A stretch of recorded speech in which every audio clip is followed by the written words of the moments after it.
नमस्ते, मैं ईशा सक्सेना आप सभी का सच इंडिया न्यूज़ पर स्वागत करती हूँ। चलिए जानते हैं कौन है तालिबान और ये अफगानिस्तान के लिए कौन सी नई मुसीबतें लेकर आए हैं। वैसे तो पुश्तो भाषा में तालिबान का अर्थ होता है छात्र, ऐसे छात्र जो इस्लामी धार्मिक शिक्षा से प्रेरित हों। वैसे तो तालिबान का गठन करने में, उनकी आर्थिक मदद करने में सऊदी अरब को जिम्मेदार ठहराया जाता है, क्योंकि तालिबान का शुरुआती मकसद था विदेशों में इस्लामी कानून को लेकर आना। पर अब तालिबान इतना पावरफुल हो चुका है कि उसने अफगानिस्तान में अपनी सरकार बनाने की घोषणा कर दी है। तालिबान अफगानिस्तान के लोगों के लिए कई नई चुनौतियां और मुसीबत लेकर आया है। हालत ये है कि 4 करोड़ की आबादी वाले अफगानिस्तान में तालिबान ने आसानी से कब्जा कर लिया है और इस कब्जे के बाद अफगानिस्तान की स्थिति काफ़ी भयानक है। हालत ये है कि वहाँ के लोग बिना अपना सामान लिए देश छोड़कर भाग रहे हैं। यहाँ तक कि वहाँ के राष्ट्रपति भी बिगड़ती हालत देख अपने परिवार के साथ किसी को नहीं था कि अमेरिका सेना के रहते हुए ही तालिबान 20 साल पहले जितना ताकतवर होकर इतनी जल्दी सत्ता पर कब्जा कर लेगा।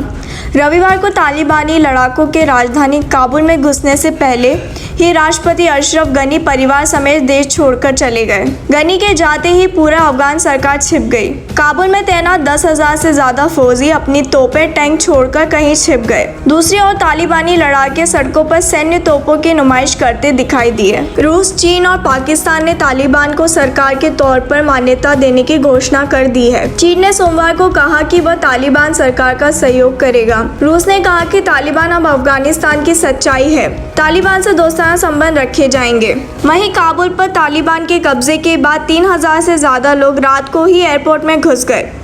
एयरपोर्ट के अंदर अमेरिका सेना ने मोर्चा संभाल लिया, लेकिन अफरा तफरी इतनी थी कि लोग टेक ऑफ करने वाले विमानों के आगे पीछे भागने लगे, मानो किसी बस में चढ़ना चाहते हों। 3 अफगानी लोग विमान के पहिए में छिप गए, परंतु टेक ऑफ के बाद जमीन पर गिर गए और उनकी मौके पर ही मौत हो गई। 5 लोग अमेरिका सेना की गोलीबारी में भी मारे गए।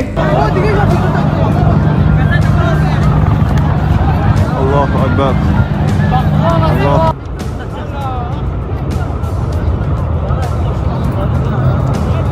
तालिबान की आर्थिक ताकत की बात करें तो 2016 में फोर्ब्स ने इनका सालाना कारोबार 2968 करोड़ रुपए बताया था। रेडियो फ्री यूरोप के अनुसार 2019 से 20 में तालिबान का सालाना बजट करीब 11,000 करोड़ रुपए था।